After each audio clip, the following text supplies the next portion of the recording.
یرمز الذنوب، اس لیے کہ یہ مہینہ انسان کے گناہوں کو جلا دیا کرتا ہے، جیسے آگ کسی چیز کو جلا کے ختم کر دیتی ہے، یہ مہینہ بھی مومن کے گناہوں کے نام و نشان کو مٹا دیتا ہے۔ زمین اگر ناپاک ہو تو ایک طریقہ تو یہ ہے کہ اتنی بارش برسے کہ ساری گندگی بہہ جائے، اب جب زمین دوبارہ خشک ہوگی تو پاک کہلائے گی۔ اور دوسرا طریقہ یہ ہے کہ اس زمین پر سورج کی تپش اور گرمی اتنی پڑے کہ وہ گرمی اس نجاست کا نام نشان رنگت ہر چیز کو ختم کر کے رکھ دے، زمین پھر پاک کہلائے گی۔ تو یہ مثال ہے رمضان کی کہ اس مہینے میں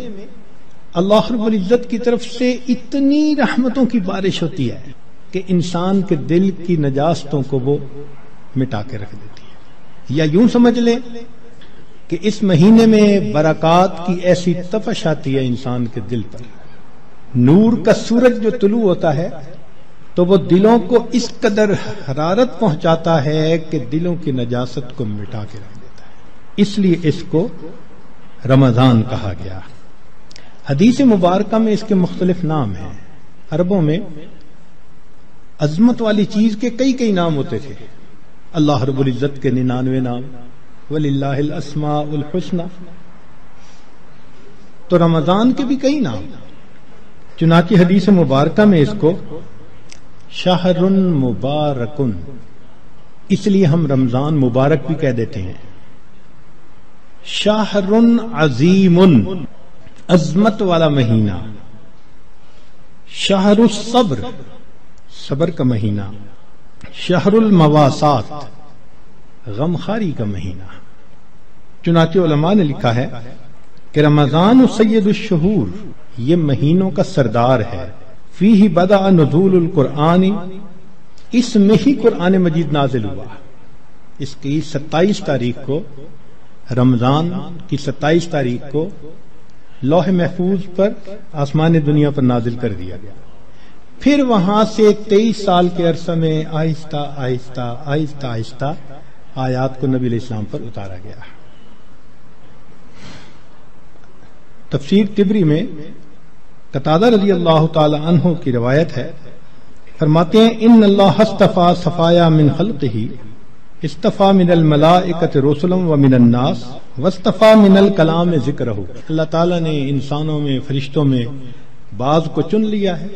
ان کو فضیلت بخش دی ہے، کلام میں اللہ نے اپنے ذکر کو، اپنی یاد کو پسند فرما لیا، واصطفى من الارض مساجدا، اور زمین کے ٹکڑوں میں سے جو مساجد جہاں بنی ہیں ان مساجد کو اللہ نے چن لیا، واصطفى من الشہور رمضان، اور مہینوں میں سے اللہ نے رمضان کو چن لیا، واصطفى من الایام یوم الجمعہ، دنوں میں اللہ تعالیٰ نے جمعہ کے دن کو چن لیا، واصطفى من اللیالی لیلۃ القدر، اور راتوں میں اللہ تعالیٰ نے لیلۃ القدر کو چن لیا، فعظموا ما عظم اللہ، تم بھی تعظیم کرو اس کی جس کی اللہ نے تعظیم فرمائی، جس کو اللہ نے عظمت بخشی تم بھی اس کی تعظیم کرو۔ چنانچہ تفسیر در منصور میں علامہ سیوطی رحمۃ اللہ علیہ فرماتے ہیں، کعب رضی اللہ تعالی عنہ سے روایت کہ ان اللہ اختار ساعات اللیل والنہار فجعل منہن صلاۃ المکتوبہ، اللہ تعالیٰ نے دن رات میں سے کچھ اوقات کو پسند کیا، ان میں 5 نمازوں کو فرض فرما دیا، واختار الایام فجعل منہن الجمعہ، دنوں کو چنا تو ان میں سے جمعہ کو پسند فرما لیا، واختار الشہور فجعل منہن شہر رمضان، واختار اللیالی فجعل منہن لیلۃ القدر۔ تو جب اللہ رب العزت نے لیلۃ القدر کو اتنی عظمت بخشی اور اس مہینے کو اتنی عظمت بخشی تو ہمیں بھی چاہیے کہ ہم اس مہینے کی برکتوں سے فائدہ اٹھانے والے بن جائیں۔ چنانچہ علامہ طبرانی رحمۃ اللہ علیہ مجموع الزوائد میں سید الشہور شہر رمضان و سید الایام یوم الجمعہ،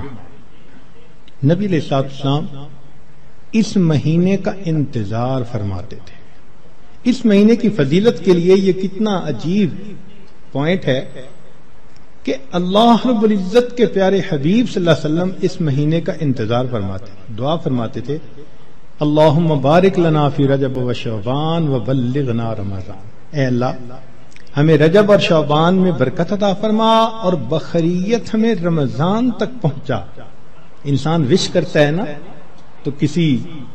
بہت بڑی نعمت کے لیے وش کرتا ہے۔ اللہ کے حبیب صلی اللہ علیہ وسلم 2 مہینے پہلے سے دعا مانگتے تھے۔ جب بڑے کسی چیز کو بڑا کہیں تو واقعی بڑی ہوتی ہے۔ اللہ کے پیارے حبیب صلی اللہ علیہ وسلم نے اس مہینوں کو شہر عظیم کہا، بڑا مہینہ۔ چنانچہ مسلم شریف میں ابو ہریرہ رضی اللہ عنہ سے روایت ہے کہ الصلوات الخمس والجمعۃ الی الجمعۃ ورمضان الی رمضان مکفرات ما بینہن اذا اجتنبت الکبائر، اگر کبائر سے بچا جائے تو جمعے سے جمعہ 5 نمازیں اور ایک رمضان سے دوسرے رمضان تک کے جتنے گناہ ہوتے ہیں وہ سارے کے سارے اللہ تعالیٰ معاف فرما دیتے ہیں۔